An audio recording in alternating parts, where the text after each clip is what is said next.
The National Weather Service in Fort Worth has issued a tornado warning for northeastern County and north central Texas until 8:30 p.m.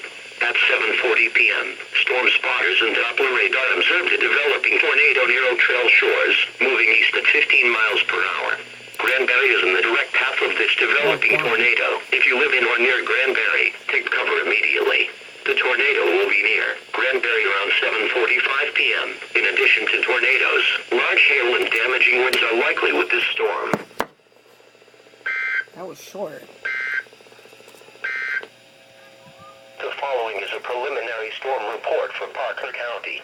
Hail up to the size of golf balls was reported at 7:35 p.m., 3 miles west of the city of Weatherford. Okay.